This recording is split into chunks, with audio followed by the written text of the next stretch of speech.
বন্ধুরা, আজকের ভিডিওর বিষয়বস্তু হলো জুলাই মাসে ডালিম বা আনার গাছের পরিচর্যা।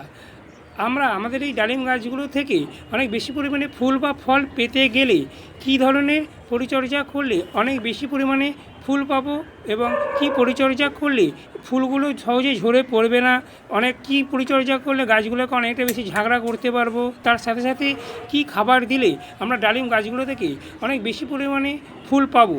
তাছাড়া বর্ষাকালে টবের নিচে এরকম কালো কালো পিঁপড়ে দেখা যায়, তাই কী ধরনের কীটনাশক প্রয়োগ করলে আমরা এই ধরনের কেঁচো কেন্ন পিঁপড়ের আক্রমণের হাত থেকে ডালিম গাছগুলোকে বাঁচাতে পারবো, সমস্ত বিষয়টাই আজকে আমি তোমাদের সাথে বলবো। তাই বন্ধুরা, আজকের এই ভিডিওটা তোমরা একটু স্কিপ করো না, স্কিপ করে ডালিম গাছ সংক্রান্ত গুরুত্বপূর্ণ তথ্য মিস করবে।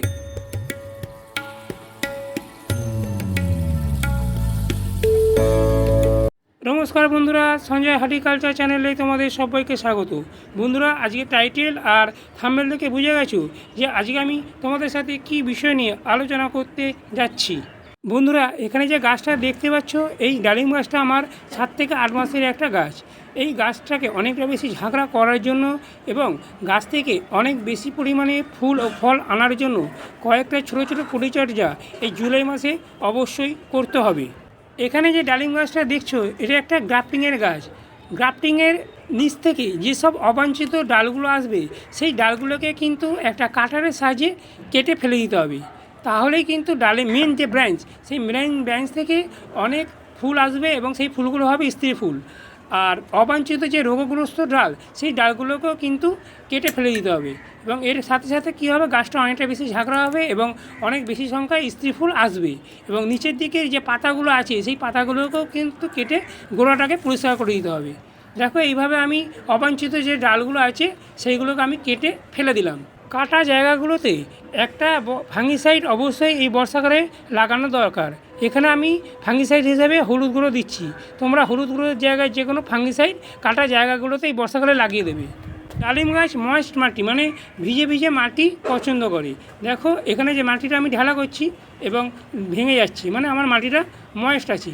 এবং ভিজে চ্যাপচ্যাপে কাদা কাদা মাটি হলেও কিন্তু ডালিম গাছের ফুলগুলো ঝরে যায় বা ডালিম গাছের শিকড়গুলো খুব সহজে পচে নষ্ট হয়ে যায়। আবার ডালিম গাছের মাটি যদি খুব শুকনো খটখটে হয়ে যায়, তাহলে কিন্তু ডালিম গাছের ফুলগুলো ঝরে পড়ে যায়। তাই সবসময় মাথায় রাখতে হবে যে ডালিম গাছের মাটিটাকে সবসময় ময়েস্ট রাখার। আমাদের এই ডালিম গাছকে আমরা কোথায় রাখবো? যেখানে দিনে 7 থেকে 8 ঘন্টা রোদ্দুর আসে, এরকম জায়গায় আমাদের এই ডালিম গাছটাকে রাখতে হবে। ডালিম গাছ থেকে ফল বা ফুল আনার জন্য প্রচুর পরিমাণে এনার্জির দরকার লাগে। গাছ এই এনার্জিটা পায় সূর্যের আলো থেকে। তাই অবশ্যই আমাদের এই ডালিম গাছগুলোকে সূর্যের আলোর মধ্যে রাখতে হবে। ডালিম গাছের টবের মাটিতে আমরা প্রতিনিয়ত জৈব এবং রাসায়নিক খাবার দিই এবং এই বর্ষাকালে বৃষ্টির জল পড়ে আমাদের ডালিম গাছের টবের মাটিটা জাম্প হয়ে যায়, ভেতরে হাওয়া চলাচল ভালো করতে পারে না, গাছের খাবার ভালোভাবে গ্রহণ করতে পারে না। তাই মাসে 2 বার করে টবের মাটিটাকে এইভাবে একটা খুঁচনির সাহায্যে ধীরে ধীরে খুঁড়ে দিতে হবে। খুব সাবধানে খুঁড়ে দিতে হবে যাতে গাছের শিকড়ে কোনো রকম আঘাতপ্রাপ্ত না হয়। তার সাথে সাথে টবের মাটিতে যদি এরকম আগাছা থাকে, অবশ্যই এই আগাছাগুলোকে তোমাদের তুলে ফেলে দিতে হবে। ডালিম গাছেতে অনেক বেশি সংখ্যায় ফল বা ফুল আনতে গেলে একটা সুষম খাবার অবশ্যই দেওয়া দরকার। ডালিম গাছেতে আমি কোনো রকম নাইট্রোজেনযুক্ত খাবার ফল বা ফুল আসার সময় দেবো না, কারণ নাইট্রোজেনযুক্ত খাবার যদি আমরা ডালিম গাছেতে প্রয়োগ করি, তাহলে কিন্তু খুব সহজে ফুলগুলো ঝরে পড়ে যাবে। তাই এই সময় পটাশ সমৃদ্ধ খাবার আমরা ডালিম গাছেতে ব্যবহার করব। আমার এই ডালিম গাছটা আছে একটা 10 ইঞ্চি টবের মধ্যে। খাবারের উপকরণগুলো সঠিক রাখার জন্য এরকম একটা আমি চামচ নিয়ে নিয়েছি এবং প্রথম যে উপকরণটা আমি নিচ্ছি, এটা হলো বায়োপটাশ। এই চামচের 1 চামচ মতো নিয়েছি আমি বায়োপটাশ। তোমরা বায়োপটাশের পরিবর্তে কলার খোসার গুঁড়ো কিংবা পেঁয়াজের খোসার গুঁড়ো অথবা রাসায়নিক সার হিসাবে এমওপি বা এসওপি নিতে পারো। পাশে যে কালো কালো দানার মতো যে জিনিসটা দেখতে পাচ্ছ, এটা হচ্ছে মাইক্রো নিউট্রিয়েন্ট বা অনুখাদ্য। এটা নিয়েছি আমি 1 চামচ। বর্ষাকালে টবের মাটিতে কেঁচো কেন্ন পিঁপড়ে এইসব হয়, তো এইসবের আক্রমণের হাত থেকে আমাদের ডালিম গাছটাকে বাঁচাবার জন্য এখানে নিচে আমি থাইমেট নিয়েছি এই চামচের 1/2 চামচ মতন। নিয়েছি এখানে সলুবার বোরন। এই বোরনের কাজ হলো ফলকে ফাটার হাত থেকে ফুল ফল ঝরা রোধ করতে ভীষণভাবে সাহায্য করে।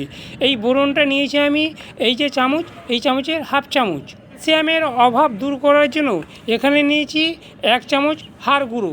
1 চামচ নিয়েছি এখানে আমি নিম খোল।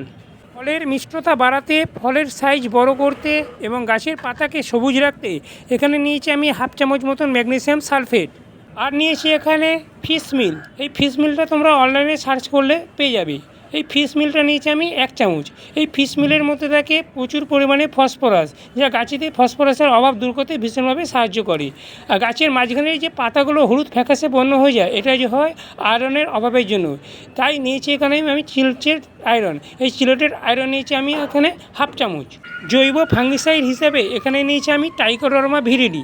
তোমরা জৈব ফাঙ্গিসাইড হিসেবে হলুদ গুঁড়ো নিতে পারো, অথবা কেমিক্যাল ফাঙ্গিসাইড হিসেবে সাব ফাঙ্গিসাইড কিংবা ব্লাইটক্স এইগুলো নিতে পারো। এই ফাঙ্গিসাইডটা নিয়েছি আমি এখানে হাফ চামচ।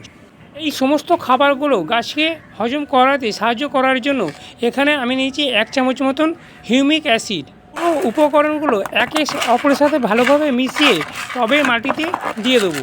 টবের ধার বরাবর এইভাবে খাবারটা দিয়ে দেবো এবং এই খাবারটা দেবো মাসে 2 বার করে।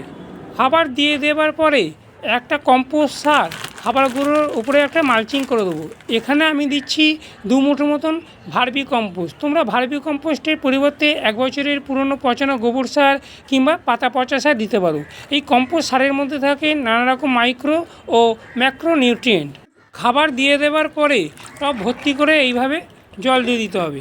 এই খাবারটা যেরকম মাসে 2 বার করে দিতে হবে, সেরকম গাছেতে অনেক বেশি সংখ্যায় ফুল এবং ফল আনতে গেলে সপ্তাহে 1 বার করে একটা তরল লিকুইড পটাশিয়াম সমৃদ্ধ খাবার টবের মাটিতে দিতে হবে।